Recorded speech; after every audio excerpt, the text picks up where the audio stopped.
అత్యంత మహిమాన్వితురాలైన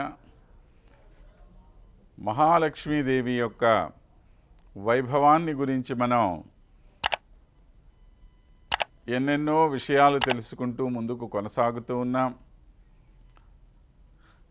మన యొక్క ఈ ప్రయాణంలో ఆ తల్లి వైభవానికి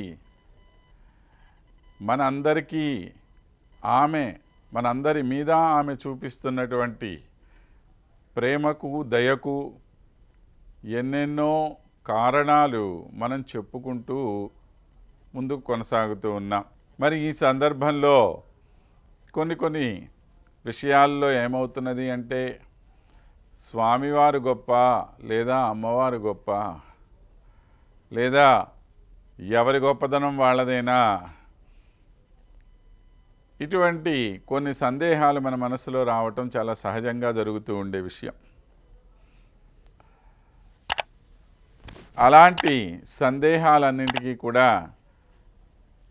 మధ్యలో మనకు సమాధానాలు చెబుతూ పరాశర భట్టర్ వారు మనల్ని ఈ శ్రీగుణరత్న కోశం అనే గ్రంథంలో ముందుకు తీసుకొని వెళ్తూ ఉన్నారు.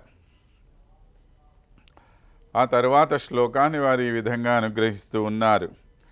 స్వతశ్రీ త్వం విష్ణోః స్వమసి తత ఏవైష భగవాన్ త్వదాయత్తరుద్ధిత్వేపి అభవత్ అపరాధీన విభవః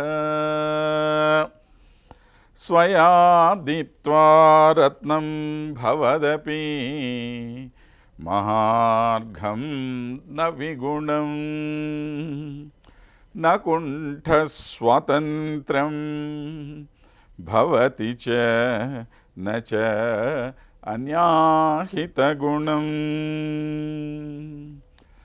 ఏమండి, స్వామి గొప్పతనానికి కారణమేమిటి అంటే ఆ లక్ష్మీదేవి భర్తగా ఈయన ఉండటమే ఆయన గొప్పదనమని, ఆయన హృదయం మీద నృత్యం చేస్తూ ఈమె ఉంటుంది అని, ఆయన సర్వజగత్తుకు మూలాధారమైన స్వామి గనక అయ్యుంటే ఆయన హృదయం మీద కూడా ఈమె నృత్యం చేస్తున్నదంటే ఆయన కన్నా ఈమె ఎక్కువ కదా అనేటువంటి సందేహం మన మనస్సులో కలుగుతూ ఉంటుంది. కనుక దానికి సమాధానాలు చెప్తూ ఉన్నారు. శ్రీహి, ఓ లక్ష్మీదేవి, త్వం విష్ణోః స్వతస్వం అసి, నువ్వు ఆ భగవానుడికి స్వభావసిద్ధంగానే సొత్తుగా ఉన్నావమ్మా అన్నాడు. అంటే ఆయన చేత అనుభవింపబడేదానిగా నువ్వు ఉన్నావు. మరి ఇంతకుముందు ఈమె గొప్పది అన్నారు కదా, మరి ఆమె గొప్పదైనప్పుడు ఆయన సొత్తుగా ఈమెలా ఉంది, ఈమె సొత్తుగా ఆయన ఉండాలిగా. చాలా సింపుల్ లాజిక్కే కదా ఇది. ఎవరికన్నా ఎవరు గొప్ప, ఎవరికన్నా ఎవరు ఎక్కువ అని అంటే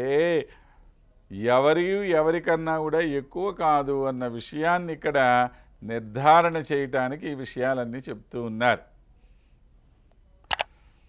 స్వామిలో కొన్ని అద్భుతమైన గుణాలు ఉన్నాయి, అమ్మవారిలో కూడా మరికొన్ని అద్భుతమైన గుణాలు ఉన్నాయి. మరి కొన్ని విషయాల్లో కొన్ని సందర్భాల్లో అమ్మవారు తక్కువగా మనకు కనపడుతూ ఉంటుంది. వెంకటాధ్వరి అనే మహానుభావుడు లక్ష్మీ సహస్రంలో మనకి ఈ మాటే చెప్తారు. నిత్యం విశ్వం వశయతి హరి నిగ్రహానుగ్రహాభ్యాం ఆద్యే శక్తిం విఘటయతి తే హంత కారుణ్యపూరః ఈషజ్ఞోనం తదిహ దయితాత్ ఈషితృత్వం భవత్యాః తచ్చేషత్వం కథం ఇతరధా దేవి తుల్యేపి భూమ్ని. అమ్మా లక్ష్మీదేవి శ్రీమన్నారాయణుడిలో కూడా నిగ్రహ అనుగ్రహ అనేటువంటి గుణాలు సంపూర్ణంగా ఉన్నాయి. నీలో కూడా ఇవి రెండు సంపూర్ణంగానే ఉన్నాయి అన్నారు.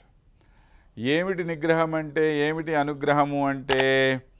నిగ్రహము అంటే దుష్టమైనటువంటి శక్తులను ఆపగలిగిన ఒక సామర్థ్యం, ఇది నిగ్రహం. అనుగ్రహము అంటే దయ చూపించటం. ఇవి రెండు కూడా మనిషికి కావాలి. నేను ఎప్పుడూ దయ చూపిస్తాను అని అంటే ఆ వచ్చినవాడు దుర్మార్గుడు అనుకోండి, అమ్మో నేను దయ చూపించడం తప్ప ఇంకేమి చేయనంటే వాడు వచ్చి మన తలనరికేసిపోతే మనం ఏం చేస్తాము?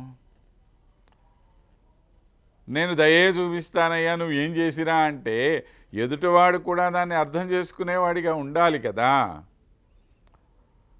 మరి అలాగ ఎవరెవరైతే భగవానుడి మీద దండయాత్ర చేసి వస్తూ ఉంటారో, ఎవరెవరైతే భగవానుడి యొక్క గొప్పదనాన్ని గుర్తించలేక ఆయన్ని ఒక సాధారణమైన వ్యక్తిగా భావించి ఆయన్ను తమ వశం చేసుకుందాము అనే భావనతో ఆయన దగ్గరికి వస్తూ ఉంటారో, మరి వాళ్ళందరూ కూడా స్వామిని అలాగ చేరగలుగుతున్నారా అంటే లేదు. కొంతమందిని ఆయన ముందే ఆపేస్తున్నాడు.